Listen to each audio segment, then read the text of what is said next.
Actually start now at 1:03. Thank you all so much for being here today.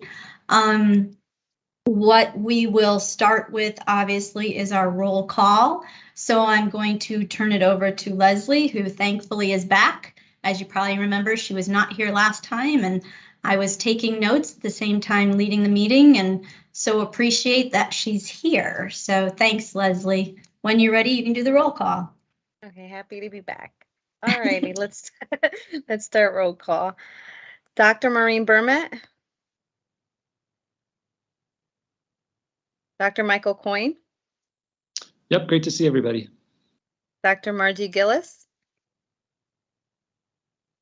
She waved. Okay. Kimberly Healy. Here. As we said, Stephen Hernandez isn't here, but TJ Anuncio is is here representing him. Correct. I'm here taking notes for Steve. Thank you. You're welcome. Dr. Melissa Jenkins. Present. Christina Kinsberry. Dr. Stephanie Lockhart. Francis Rubinowitz. Here. Lisa Thomas. I'm here. Christina Tights. Okay, roll call is completed. Thank you so much, Leslie. Appreciate that. We're going to move on to the minutes, and I can show those also on my screen, give you a minute or two to review, and then if there's any questions or edits, you can make suggestions around those. See if I can make these bigger for you. There we go.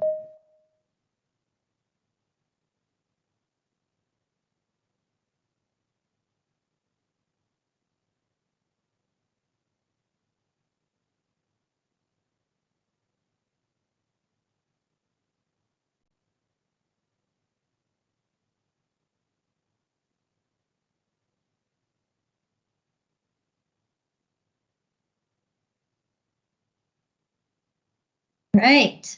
I'm sure you looked at them prior to the meeting as well, but any questions, edits?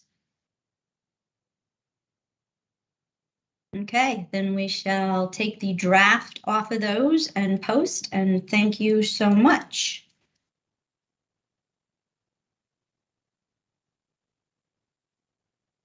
We're going to go back to the PowerPoint. And as you recall, we have our virtual space culture building norms about keeping yourself on mute unless you're speaking, keeping your video on as much as possible so we can see you. Chat, you can use the chat to ask questions. You can raise your hand physically. You can use your raise hand and your icons also to express your feelings. So thank you once again. And like I said, for those of you who may just be joining, I am truly honored to be now the director of the center and look forward to continuing our work together. Today, I am pleased to introduce to you or reintroduce to you one of my colleagues, Ajit Gopalakrishnan, apologies there, Ajit. So he is our, I'm going to get my, I always have troubles here in the office, apologies. Oh. There we go. He's our Chief Performance Officer, and I asked him here today because as you saw on the agenda, I really want to make concrete our why, our how, and our what. Now, this is something that districts have been doing for a while, you know, following Simon Sinek's work and really concreting our why, how, and our what. So to start us off on the why path, I did ask Ajit if he could come today and ground us in the why and share some insights on our grade 3 achievement and metrics. So Ajit, thank you so much. Welcome. And I'm going to turn it over to you. Great. Thanks, Melissa. Appreciate it. If you could move to the next slide. So I think when I talk of grade 3 achievement or our achievement information, I'm obviously talking about our large scale assessment that comes in that starts at grade 3 for our students. In this case, it's the Smarter Balanced Assessment.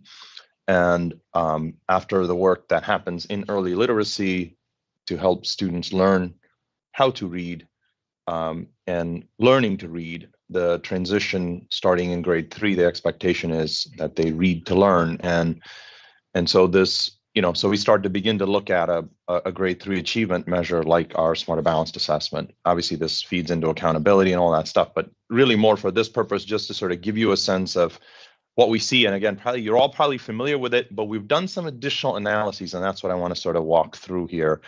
I just have 3 slides, so it should be brief, but just to sort of make some of these important points here. So prior to the pandemic, we had about 54% of our students, and in a grade, we might have about 36 to 38,000 students, depending on the grade.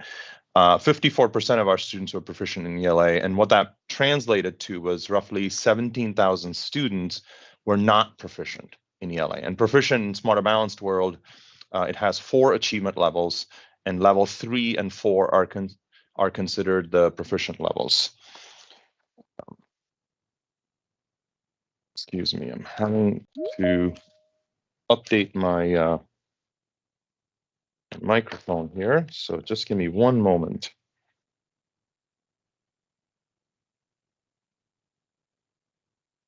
While he's doing that, if anyone does have questions, like I said, you can use the chat, you can raise your hand, and I'll be watching that as well.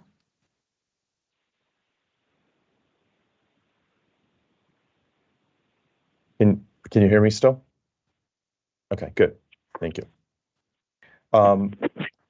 So the 17,000 students not proficient in grade 3 in 2019, so that was the 18-19 school year.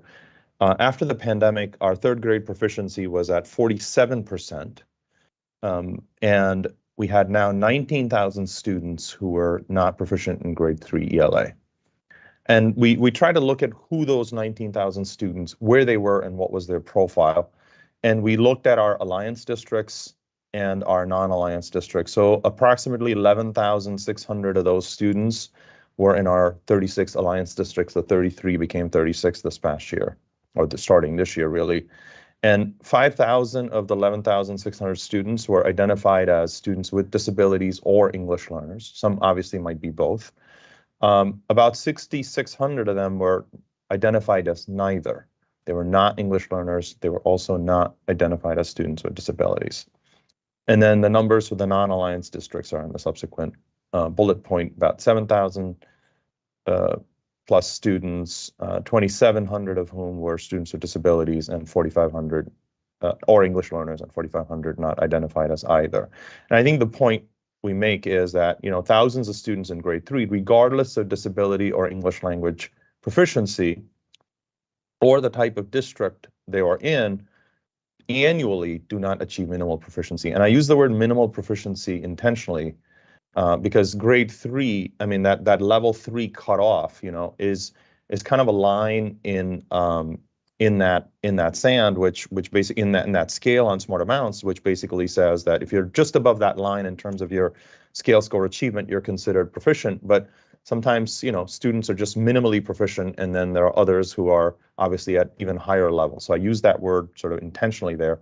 And also annually, this is an annual number, right? So we have about 17,000 students annually who are not proficient in grade 3. And this was a pattern, obviously, that existed prior to the pandemic. I put in the 18-19 data, but there's also, prior years that you could look at. And it's a pattern that's sort of similar that you'll see. And I know I'm sorry, Melissa we do has have, been. Yeah, go ahead. We do have Questions? 2 questions in the chat. Yeah, when you're Yeah, ready, I'll you want just to take it. pause? No, I'll just take it as they come in. I see them coming in and. You do? Okay. Yeah. Melissa's keeping me busy, so I love it, Melissa. So I'll try to answer it as I go here. I'd have to check on those. I don't have the numbers in front of me, obviously. When we say high needs is a category that we use in our accountability system. The one group that's not included here is those from low socioeconomic backgrounds, those eligible for free reduced price meals. So we can absolutely look at that. We have that information, right? So we looked at students with disabilities or English learners sort of to look at, did they have any sort of barriers to the learning per se, just from an educational standpoint, instructional standpoint. Okay, I see. And then, yeah, I don't have the males of color. So I don't have that data handy, but that's something that we can pull out as well. But thank you. Don't see any other questions. We can move to the next slide. So I'm going to walk you through the next two slides as well. So what I showed you in the prior slide was sort of like 18-19 achievement compared to 21-22, sort of just like giving you some status measure.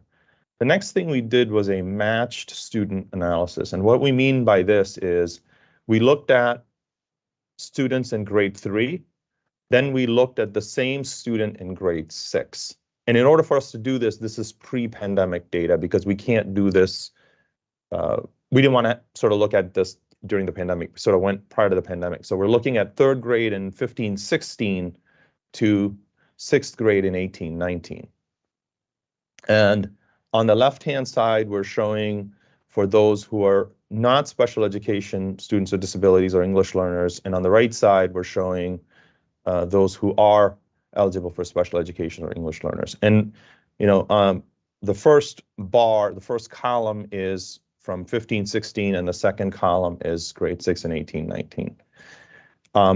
And we're sort of showing you the percentage of students at each of the achievement levels on Smarter Balanced for both of these groups of students, the way we've disaggregated these data. And what you see is that the percentage of students, so look on the left-hand side, for those who are not special education or English learners, the percentage of students at level 1 and level 2 in grade 3 and in grade 6, roughly similar.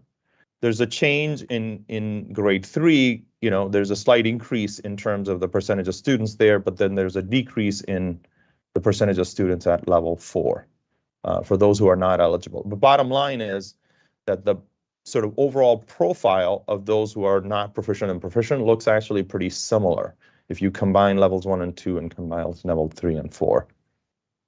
If you go over to the right, you see, you see greater percentage of students in levels 1 and 2. This is now we're talking about students who are students with disabilities and English learners. You see a slight increase in the percentage of students who are level 3. So slight improvement in proficiency rates, but after 3 years, you still see substantial numbers of students. Again, we're looking at percentages, but substantial proportions of students who are below proficiency in grade 6. And the last slide, Melissa, if you could just advance one more.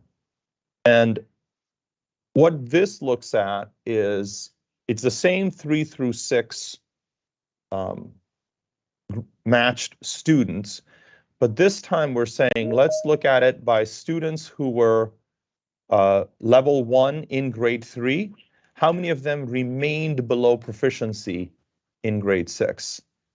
And what you see is if, the first row, you see that of the students who were not special education or English learners, if they were level 1 in grade 3, 85.7% of them were below proficiency, either levels 1 and 2 or 2 in grade 6. So they didn't reach proficiency after 3 years if they were level 1 in grade 3. If you were a special education student or English learner, it was 93% of them were below proficiency. And I've included the numbers of students this represents. So I mean, clearly thousands of students we're talking about here. In level 2, if they were level 2 in grade 3, you know, there's a little bit of a mix here, right? So you see 59% of them still are below proficiency, which means 41% of them now are above proficiency. In the case of if they were special education or English learner, it's, you know, almost over 70% of students are still below proficiency, even though they were level 2 3 years ago in grade 3. When you get to the proficient students in grade 3, you know, I use the term minimally proficient for a reason. So you look at students who are at level 3, you know, they were proficient in grade 3, but when they got to grade 6, you actually see 27% of them among those who are not special education or English learners now are below proficiency in grade 6. So they've lost ground, so to speak, from grade 3 to grade 6. And among special education or English learners, it's actually 41% of the students. It's only when you get to level 4 is where that number becomes really tiny. You know, you just see 5% of students who are not proficient. Again, still some students. Obviously, they're individuals and real students, but you do see that when you get to, if you were level 4, if you were at the highest level of achievement in grade 3, then very small likelihood of being below proficient in grade 6. So again, bottom line is, you know, you do see majority of students who are below proficiency in grade 3 remain below proficiency in grade 6 ELA.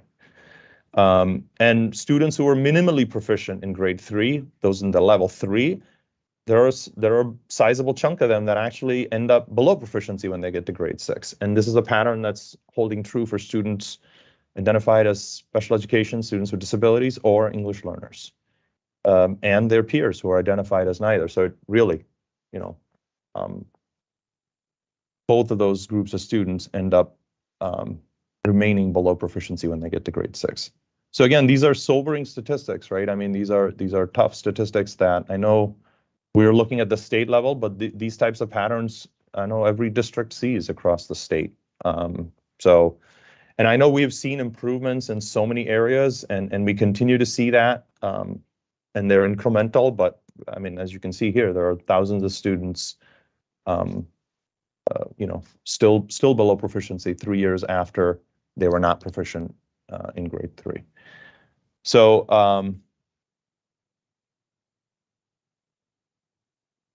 so Melissa, to your question, so can we infer that students who are proficient or higher in grade 3 on SBAC remain proficient SBAC on grade 6?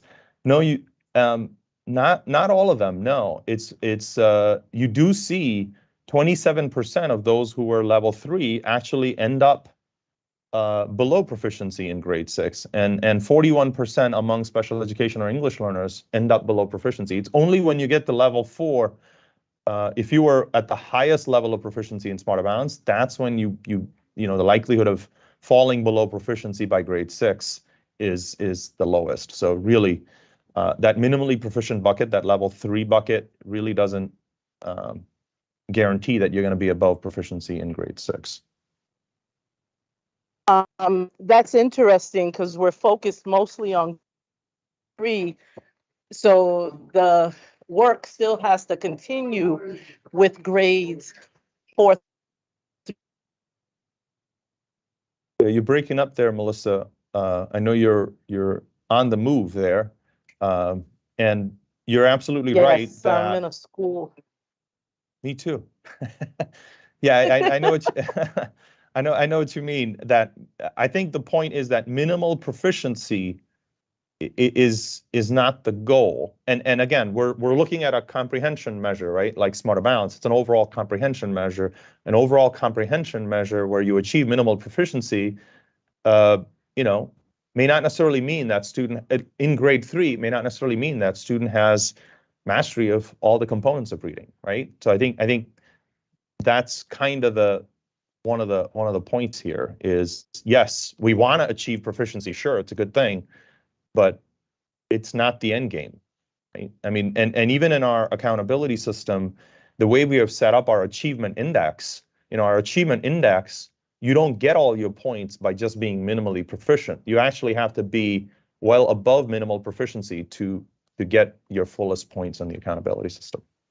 And that's for a good reason. Yep. And demonstrate growth. So then it seems like Connecticut reflects the trends that we see in the national NAEP data as well. Like there's a decline in 4th, 5th, and 6th grade. You mean you're comparing like 4th grade to 8th grade NAEP data, right? Like you're looking Right. at looking at stuff over time. Yeah, I mean, you know, I mean, our NAEP data, NAEP, again, it's a sample of students. It's a representative sample of students, and it's a solid measure to help us compare across our fellow peers. And in NAEP, you know, we're like the national average in grade 4.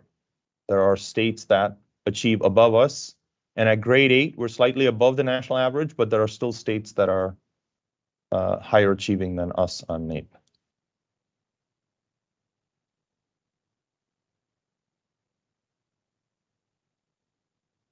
Are there any questions, comments, reactions? I do recall that in one of our first meetings, you had asked if we could have some presentations on data and on the performance system, etc., the next gen accountability. So this is one of our first forays into the data world, which I so appreciate Ajit being here. Any questions, comments, reactions? Go ahead, Fran.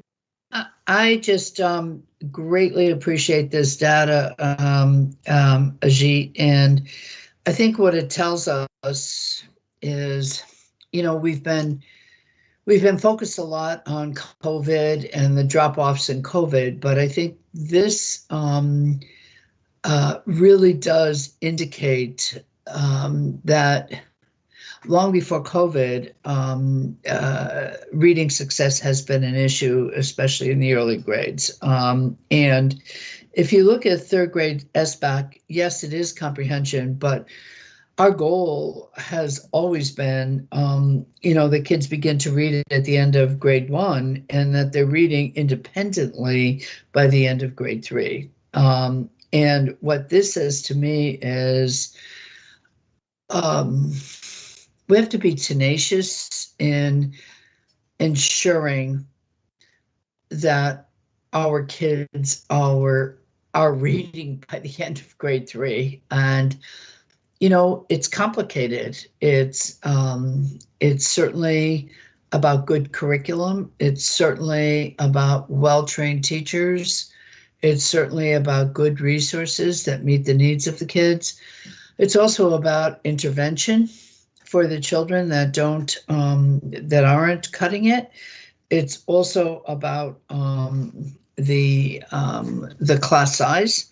And, you know, when I see 11,600 of those of the 19,000 students are in alliance districts, you know, it begs me to wonder what that intervention looks like. And especially now when staff is short. So I'm just saying, I think we're about the right thing here in looking at the reading performance. And I know the math performance is an issue also. I also wonder how much of the reading ability interferes with the math performance. So I'm really happy we have this commission. I'm really happy that we have Melissa and the Reading Center, and I'm hopeful that we unlock and really put on the table all the issues that are related to why kids aren't reading by the end of grade 3, because certainly it's not the kids. Yeah, I think you're absolutely right to point out the 11,600 in 36 districts. I mean, I haven't done the math here, but if you do the math, probably slightly disproportionate rate in our high need districts. I mean, we know that, but also another 7,000 students across non-alliance districts across our entire state who are also not proficient by grade 3. So I think, you know, those rates obviously vary across districts and so on, but there are, again, lots of kids across our systems who are not meeting that standard. And Melissa, you had a question about, will we eventually look at the relationship between K3 data and grade 3 SBAC performance? Yes. Short answer is yes, but I think we'll need to get that robust data, which we don't currently have. We have pieces of it, but when we do get to a more universal set of data on the component assessments of reading, I think we will be able to sort of look more systematically at that. So I know there are national studies out there in terms of like relationship between oral reading fluency and so on, but I think it would be good to sort of do it with our own measures and sort of be able to look at that. I know, Kim, you have your hand raised too. Yeah, yes, thank you for providing all this data. It's really very interesting to me. I was just curious to know, the last slide, was that statewide? Was that all the districts or just the Alliance districts? No, this is statewide. The whole state, wow. And the other thing that I didn't hear anybody mention is, you know, how much reading is expected outside of school, right? You know, I know when my children were little, you know, we had a reading log, and I remember, I think it was, you know, they had hoped for incrementally increasing the amount of minutes read at home, but I'm not sure what that looks like now. I know there's a push from some parents to decrease the amount of homework, but, you know, I personally didn't consider reading to be homework per se. So I'm just curious to know if that's been decreasing over time and potentially, you know, being reflected in these numbers. Would anyone currently in a district like to respond to Kim's question based on your personal knowledge of your district? I can do that. You know, kids are expected to read nightly, but again, as with any circumstance, that's not within the district's control about how that happens at night. We have our literacy nights and emphasize all of that. So I think that probably varies from district to district, or even from school to school, classroom to classroom. So that's a hard one to always count on, although you can set aside time during the school day for independent reading as well. But these statistics don't surprise me, that, you know, because we look at these numbers all the time. And I don't know if Ajit can comment on how do we compare to other states relative to reading achievement on a similar measure. The best measure we have is NAEP, because that is the consistent assessment administered in every state to a representative sample in each of those states. And in that, I believe I don't know, Melissa, I don't know if you've shared the NAEP results with the committee, but I know I've presented it at the state board as well, but I'll put a link to the slide deck in the chat. So that you can look at it, because we have and basically we're like that. We're no different from the national average in fourth grade in both subjects, actually, reading and math, and we're slightly higher than the national average in 8th grade reading and math. And in both cases, there are states above us. Right.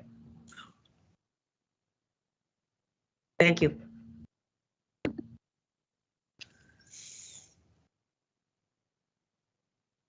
Irene, did you want to share something? Did I see you unmute? Yeah, thank you, Melissa. I wanted to go back to the question that Kim presented. You know, that is often one of the strategies, like how do we create opportunities for students to grow in their reading beyond the school walls and beyond the school day, right? And to Superintendent Brummett's point, is something that you can't always control, but it always isn't the best practice, especially for those students that may have difficulties and then they see this as homework. And so if you're trying to develop that love of reading and that desire, it may not always be the best strategy. So I just throw that out there because we sometimes leap to solutions to grow our readers, and sometimes that might not be the best solution. So what can we do when we have the students in front of us in the classroom? Those are the strategies that we need to really think about, and those solutions. And you know, just to piggyback on the point you're making, Irene, it's interesting because, you know, when I was a second grade teacher, when I was a teacher in middle school, when we would give the kids the homework, sometimes what they would do is practice incorrectly. So they were practicing their errors over and over instead of having that teacher right there or the interventionist right there supporting and making necessary adjustments along the way. So yeah, that's very interesting. Thank you for sharing. Anyone else? Thoughts, reactions, questions? Thank you, Ajit, for putting the NAEP presentation in the chat. Yeah, you're welcome. I pointed to the slide numbers that contain sort of the Connecticut's place in the national scheme, if you will.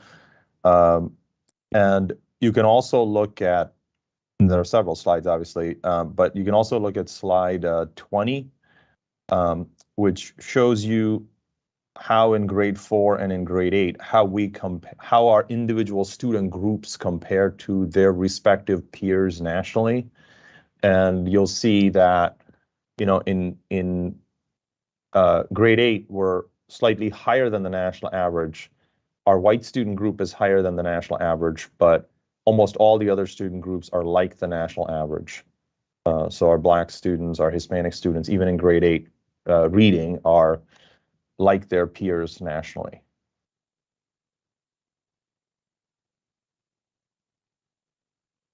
You know, I never want to exclude anyone from the conversation, so I'm just going to ask Margie, Mike, and then Lisa. I know I saw something in the chat that you had shared as well. Margie, is there anything you would like to share, question, comment?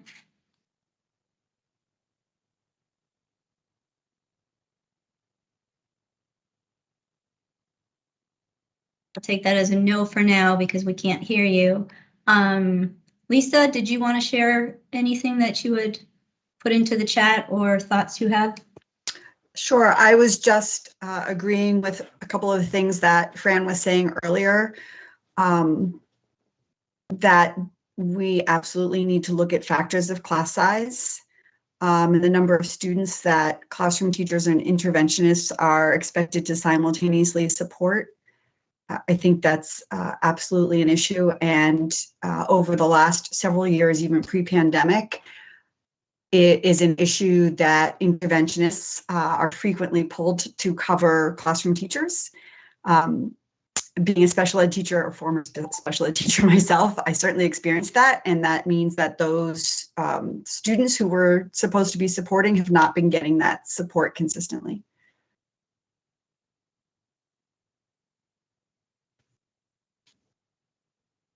Thank you. Mike, did you want to share anything? It seems like Margie's emailing me. She's having some problems unmuting. I don't know. Has she called in on the phone? Correct, yes. Okay. Let's see. Yeah, I can't unmute somebody on the phone. I think she might have to dial *6 or on her phone to unmute herself. There you go. I'll just jump in quick to thank you, Ajit, for sharing these really powerful data. Yeah, and I think this is not anything new, but I think it sort of reinforces how stable some of these early reading trajectories can become when, we don't, when we're not able to provide, really substantially different and intensified instruction intervention for students. And I think it just, like Melissa, you were saying, it really highlights the need for the center to be able to provide support and resources and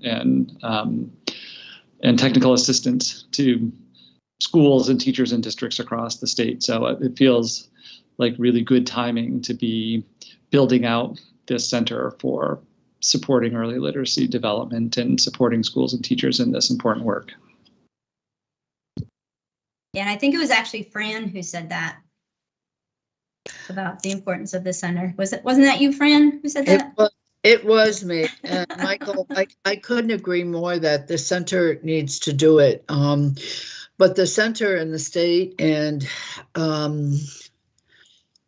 just can't do it alone. I mean, the districts, and I'm not quite sure how we do this, the districts and the legislature, I mean, I can't, having been in Bridgeport and having been as frustrated as I used to be, and Melissa is there, seeing 28 children in a classroom in the early grades, or 25 children that had great needs, and not being able to have interventionists with them or tutors with them, or enough help, no aides, etc. And I know that the staffing shortage is even greater now. And so I think we as a commission, the Reading Center is marvelous, and it can provide tremendous professional development and all of that. But if we don't do something about those conditions in the early grades in many of our districts, it's going to continue to fall on deaf ears. That's what I'm afraid of. And, I know we can't remedy all of that, but I think we have to put that out there. The research is very clear on that. And I think, the right approach, the science of reading approach, teachers well-trained, a solid curriculum, but also the other pieces of class size and climate and intervention is incredibly important. I'll be honest with you, and then I'll be quiet. I saw kids being referred left and right for special ed services in the early grades. And it's not that I don't want any child to have whatever service they need, but I felt very strongly that because I didn't have the resources in place or couldn't afford the resources to give them some of those steps on RTI, that's why they were being referred. And I think we have to continue to be very tenacious with everyone in saying that this is a complex issue, but needs to be remedied on all ends. Sorry, I know I went on, but I do feel very strongly about it. Thank you, Fran. And Margie was able to unmute, so she can speak. Go ahead, Margie. Oh, thank you. Finally, apologies. I've been trying to get on with Teams and I keep getting kicked off, but I'm persevering. So everything people have chimed in about, I would agree, and I would just add one other point that I think is important, and that is alignment across the tiers of instruction, because I'm still seeing a lack of consistency between what happens in many gen ed classrooms and then what's happening in the intervention classrooms and in special education. And that really requires a lot of coordination, as we know. And so the multi-tier systems of support have to be firmly in place, and there has to be a seamless process for looking at students' data to get them in and out of the flexible groups. But I also think overarching is, again, inconsistent practices in those different settings. And for students whose knowledge is, not firmly established, who are still a little, fragile, as I might say, that they don't have those deeply embedded concepts and understandings about how the English language works and comprehension as well, then they're confused easily. So if they're hearing something in one classroom and it's not being followed through or consistently messaged in another, then you've just added more confusion to the issue. So again, alignment, I think, is another important thing for us to consider.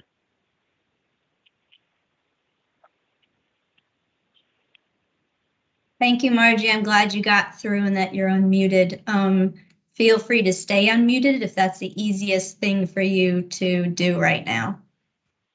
All right, thanks. All right, any other questions or comments before we say sadly goodbye to Ajit and maybe just goodbye for now?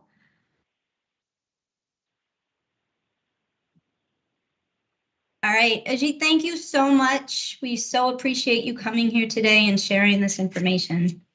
You're welcome. It's good to see all of you. Thank you. All right, Thanks, and like I Ajit. said, I have a feeling you'll be coming back. Sure. Thank you so much. So, you know, you all had such wonderful thoughts around the data, and I want to thank the so many people who have been reaching out. I am feeling the urgency, and as Fran said, you know, I can't do this work alone. We can't do this work alone. So I so appreciate all of you and the many stakeholders who've been reaching out. People have questions, they have comments, they have sometimes concerns. And in a conversation recently, there was actually two conversations that I want to do a shout out of thank you. One was with Fran and another was with Teresa DeBrito, who is Dr. DeBrito. She's in Region 12. She's the Director of Curriculum Instruction Assessment. And both of them were talking about the why. And so I decided as one of my first official acts as director of the center to really take what we've all been saying and solidify the why, the how, and the what. And then from there, aligning our work to these. I'd also like to go over the strategy and the plan. I want to thank Melissa Jenkins and I want to thank Mike Coyne, because as I offered last time in our council meeting, if there was anyone who wanted to dive deep into those, to please, you know, email me, call me, both of them did. So I want to share with you what we've done to streamline that. Of course, every time we talk, I am grabbing snatches of conversations to put into there. So I do have a few items I want to make sure we are expressing. But so thank you. Thank you everyone for calling me, for emailing me, for teamsing me, because this is giving us the information we need to be moving forward here. I would like to share with you the why. So this, as we have said in the past, as was said today, as Fran said today, the why of the center. And that is so that every kid is reading, right? Every student is reading by third grade. The why is every student has the right to read at or above grade level by third grade. And then I asked Andrea. Andrea is our resident graphic artist to come up with a image. And she came up with a few of them, and this is the one that I felt really spoke to the work that we're doing, having these stars just jump right off the page, having this information jump right off the page. So here is the why, and then following up with the why, of course, is our how and our what. So I'll read it to those who may be on their phones or in cars. So the why would be every Connecticut student has the right to read at or above grade level by the end of third grade. The how, the center will be leading through change and bridging research to support Connecticut educators, families, policy leaders, and community members in increasing the effectiveness of literacy teaching and learning. And the what is by building these systems, comprehensive local and regional systems based on culturally responsive, evidence-based literacy teaching and learning practices, strategies, and structures.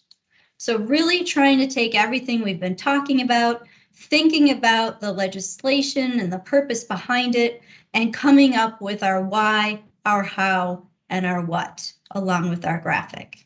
Any reactions, thoughts, questions?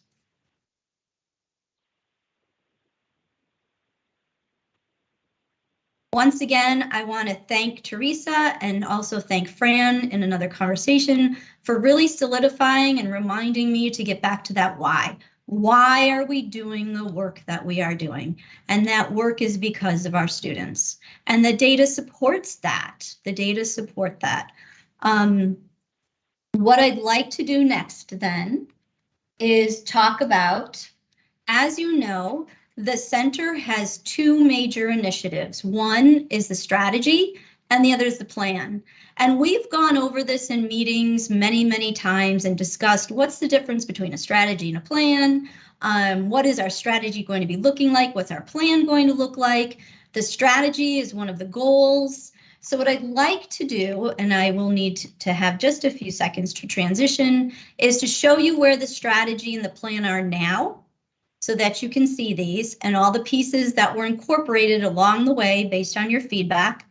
Once again, if there's anyone else who wants to look at this very closely, word for word here on the council, I can send this to you.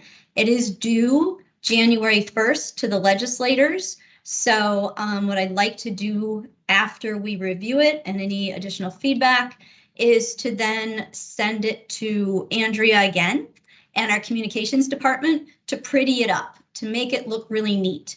Right now, it just looks like a document. So I really would like this to turn it over to people who can do far better than I at making it look good. So I'm just going to stop sharing here and pull up the draft. Oop, that's not it.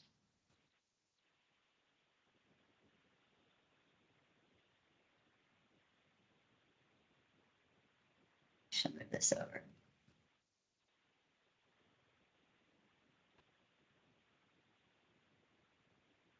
All right.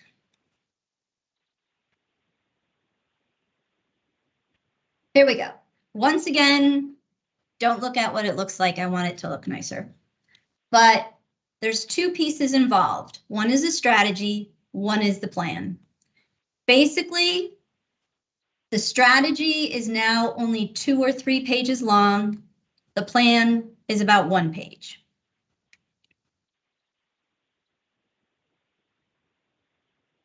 Of course, I want to give a shout out to everyone on the council, so that will be included. The overview talks really about the legislation. Let me see if I can make this bigger for people too. There we go. The 2 central activities of the center, which would be the strategy and the plan. Pulling in all the pieces we've been talking about. Not only here with the work that's been done here in Connecticut, but also all the different ideas that you all had of pulling into it. Then what we did at the end of the document is define what each of these pieces are. So I can share that with you. Also, and I did email Stephanie, this was her idea the last time, she had asked if we could include resources and documents or books into this. So if anyone has any resources that you would like to share, please email them to me so that I can add them to the document. And I'll show you that as we move along. So anyone here on the council, if you have ideas. Also talks about this being an iterative process where this is not it, but we are going to be adding to this as we move along, getting more feedback from our stakeholders, looking to any new research that comes out and looking at the needs of the students. So here we go with the actual strategy. The strategy consists of 5 areas, and then there are those specific actions that we've gone over before. The 5 areas, once again, for those on the phone: sustainable literacy leadership and school-wide literacy systems. That systems piece was really important and came through loud and clear from all of you. The effective evidence-based literacy classroom instruction and interventions. The sensible literacy assessment practices. What are we doing around assessment? This is coming through today as well, that the staffing, right? That high quality coaching plus the professional learning. And then you all were really interested in adding that multi-gen approach. How are we supporting the family at the same time as we're supporting the students? So under each of these pieces, we establish the actions. These are what we've been fine-tuning. People were adding pieces to align to things like people's strategic plans, portrait of a graduate, etc.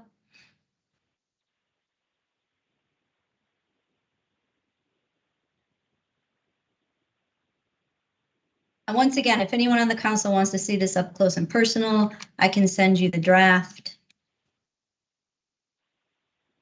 for your review.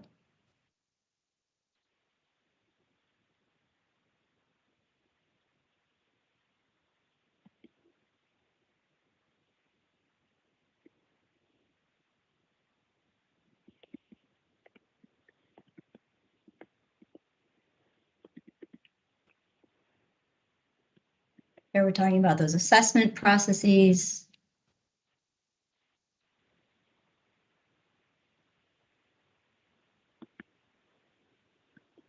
The professional learning piece, I tried to very much align to the new Learning Forward professional learning standards that came out in 2022, as well as our own professional learning standards. What's so neat about here in Connecticut is that when those professional learning standards were established, they were thinking forward thinking and included the equity piece, excuse me, that that Learning Forward has now added to their 22 standards as well. So really about providing equity and quality professional learning.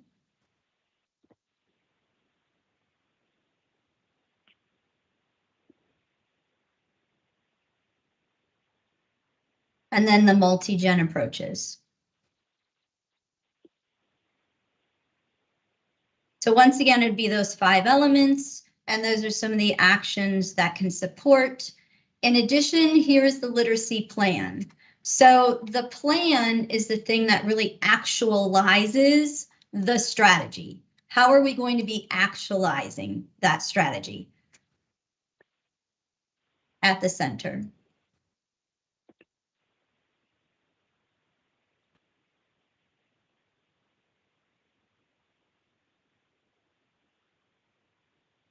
And here you can see that the center is going to be really focusing on these equity levers, including that staffing piece, families' well-being, strengthening the knowledge, addressing here the university,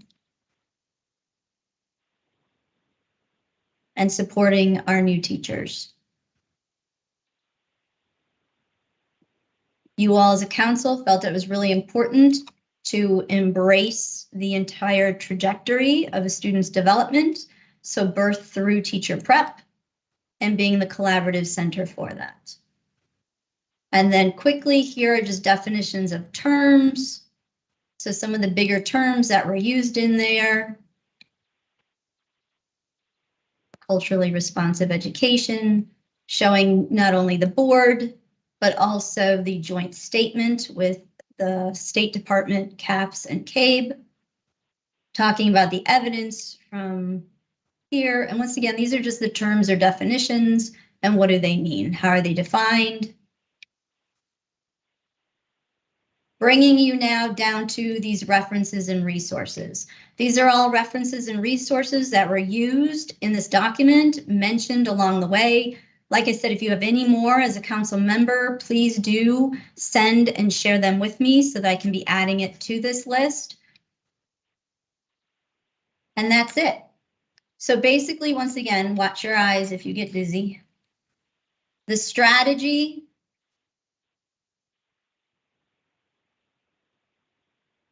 includes these pieces.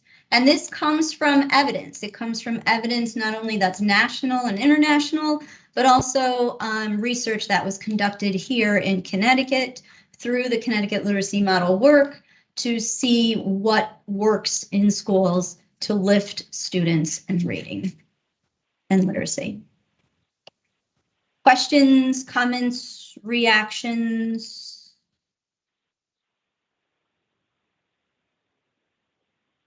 Dr. Coyne, thank you again for your assistance in this matter. I really appreciate that. Yeah, and because I've gotten a chance to, sort of talk with you a little bit more about this, I just wanted to thank you so much for your work with this. This is, and I really feel like this document incorporates, the requirements in the language from the legislation. It's also very clearly aligned with and extends previous reading literacy initiatives here in Connecticut. And I also think it coordinates with and makes really explicit connections with other current reading and literacy efforts that are happening right now and nationally. And I also think this is a hard kind of balance to strike, but I feel like it's a broad, comprehensive framework that includes specifics, but that can also be used flexibly by the center to inform and guide the work moving forward. So I just want to, thank you for your thinking about this and for really working on getting it to sort of the right grain size. And to me, it feels like it's a really helpful and useful, but also flexible document. Thank you. Dr. Jenkins, did you want to say anything since you assisted in the process? Thank you, Melissa, for, being open to collaboration. One morning I was reading, Melissa's email and decided to, share some thinking, and we actually ended up speaking on the phone early one morning about the work. And I just wanted to commend your willingness to collaborate and to follow up on what Dr. Coyne has said about encompassing a lot of the work that's already occurred. But I think it's a strong foundation for the work that will continue to occur around multi-tiered systems of support as that evolves at the state level. Additionally, and I had shared with you this morning, I'm constantly wrestling with what Fran had said about the difference between curriculum and programs. And so I think it really sets a foundation for just the essentials around literacy learning, and provides that latitude based on what Fran said for districts to continue to elaborate on English language arts curriculum, developing students' knowledge of character, plot, theme, but everyone in the state, based on this strategy, would have the foundational components for literacy learning. So, just want to commend your work and thank you again for the opportunity to collaborate.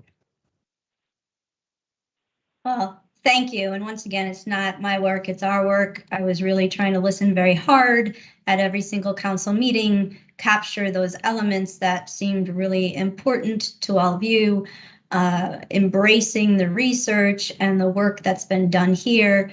And thank you for your nice words. Collaboration obviously is very important to me. And that's why I so appreciate so many stakeholders and people who have been reaching out with phone calls and emails.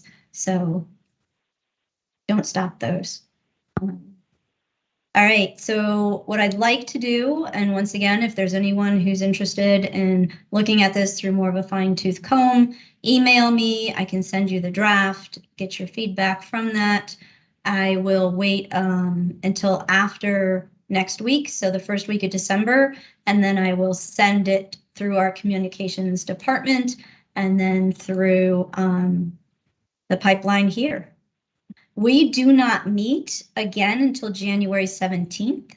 So That's why I wanted to really show you this today in more of a complete form prior to submitting it before January 1st. All right, any questions? Anything going around in your mind? Lisa, yes. I noticed several people asking in the chat about sharing this draft with us. Oh, okay, thank you. I wasn't able to see the chat. Oh, great, okay. In addition to that, I believe that all of our meeting minutes and PowerPoints presented, things presented during the meetings are on our piece of the CSDE website under the Reading Correct. Leadership Implementation Council. Will this be added as well? Or not because it's a draft? It's a draft, so I hadn't planned on adding it. If anyone is watching and has thoughts or ideas, I'd love to hear that. I would like to have the council really looking at it. So you'll send it out to us directly then? Correct, yes, I can send it Thank to you you. after the meeting, yeah. I'll send it to everyone on the council for your review. That way I don't miss anybody.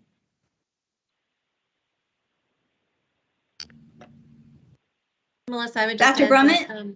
Oh, I'm sorry. Irene, did you want to say something?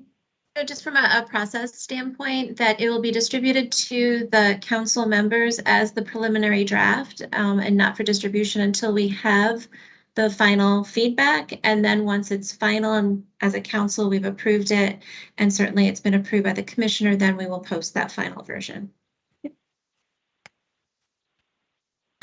Okay, Dr. Brummett and then Kim Healy. Yep. My question was related to what Irene just said. Once we receive this document, because it was kind of hard to grasp it, Right. and it's the quick scroll, is our feedback still wanted, or is it kind of a Yes. done deal? Okay. No. Feedback still wanted. After the last meeting, I had asked if anyone, wanted to really get down into it. And Melissa and Mike both offered, but I don't want to exclude anyone, but I also don't want to pile tons of work on any of you either. So I would love for you to look at what we have crafted in the meantime and get your feedback. And also we've had stakeholders along the way. There have been many advocates around the dyslexia piece who have expressed an interest in being part of this as well. So you'll hear their voice in here also. Thank you. Yep, thank you. So I'll send to all of you, if you could get the feedback to me back by December 1st. That would be lovely. I'm actually looking at the calendar prior. You know what? I think I'm going to change that. If you could get it back to me December 29th, that would give you like 2 weeks.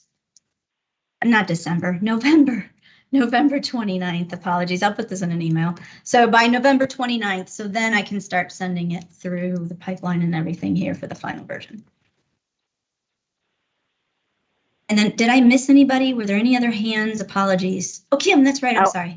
Yeah, I had put it in the chat, but I was just, has anyone tried to come up with some kind of calculation of the cost and where the funds might come from? Or what in particular? You talk about all the, coaching, things like that. No, we did not put a price tag on this strategy and plan. I'm wondering if many districts do have in place coaches. I know right now, as it was expressed earlier, that there are staffing issues across Connecticut.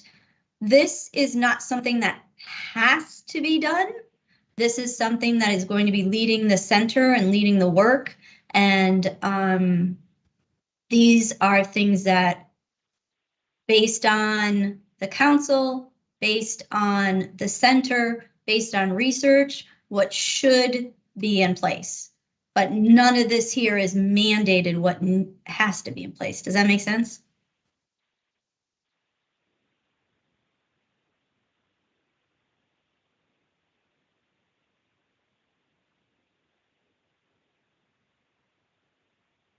Any other questions, comments?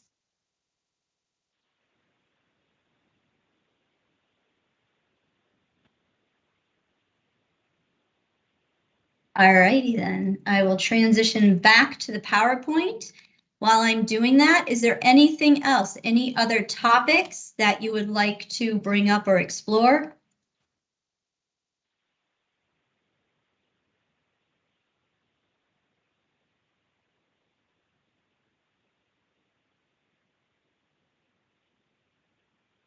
All righty, and then our last, oh, sorry, Dr. Brummett, go ahead.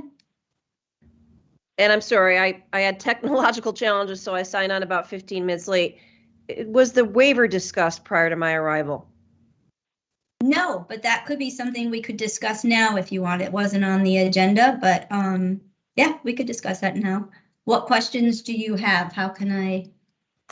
Well, I mean, just as someone that talks to superintendents throughout the state, there is just concern about when it's going to be available and, you know, what the process will be for districts that are potentially going to use that as a strategy to get their program approved. Sure. So sorry, I'm having technical difficulties myself here. All right. So I don't know who knows or don't know, but we have had documents posted on the web page. We have 2 dedicated web pages. One is for this council and the other is for the programs, the curriculum models or programs and the work that's been going on there. On that web page, we have had posted 2 draft documents. We have been taking feedback around those documents and adjusting accordingly. So we're in a place now that we have gathered multiple feedback and working on completing those waivers. We're aiming for December. I don't know when exactly, December, to have those out, but you know, once again, it has to go through things here. So we're still in another revised draft form, but there's been lots of work around it, so don't think it's stagnating at all. Irene, is there anything that you want to add around that? Maybe end of December, January? Yeah, I think you provided enough information. Okay. Lisa? No? Oh, okay. And then I'm sorry, Dr. Brummett, does that answer your question? Does it not answer your question? When were they posted? Are you saying they were posted on the State Department of Ed website or? Yes. Yep. So there was a letter to the superintendents, I don't remember, in September that had both the survey link as well as the link to the webpage.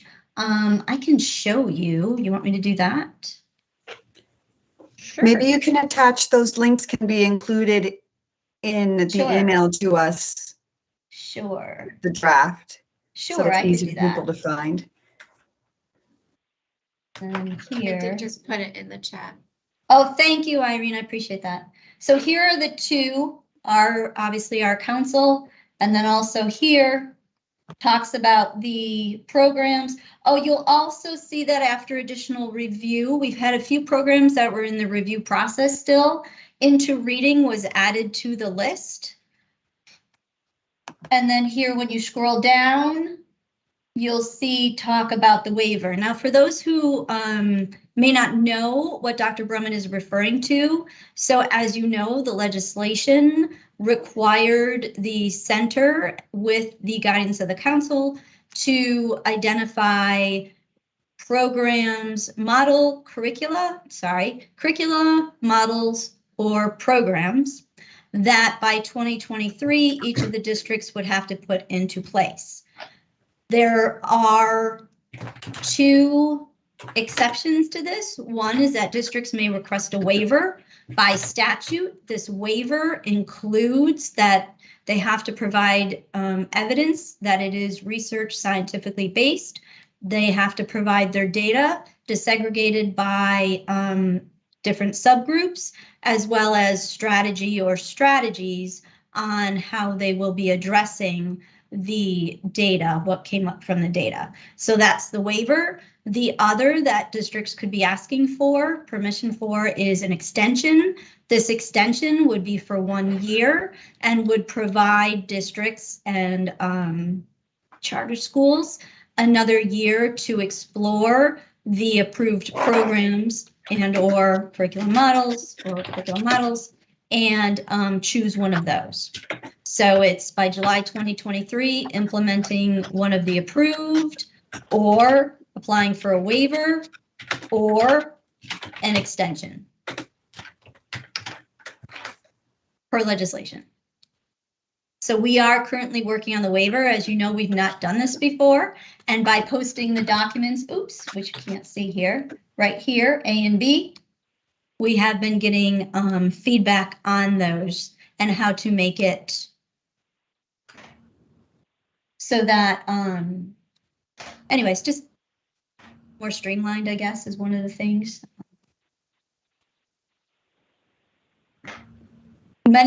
The pieces that we've included so far are all legislated. There are legislated pieces that have to be included in the waiver. So there we go. Any other topics? That's why I put this on the agenda for any topics to come up. Any questions that you have?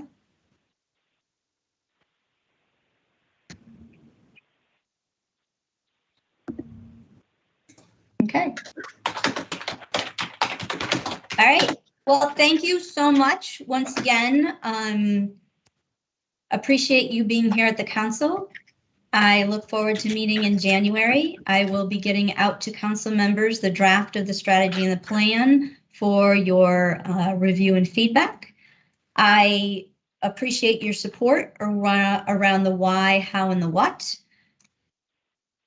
Ajit always does such a wonderful job presenting and making data so palatable. So I appreciate him coming today.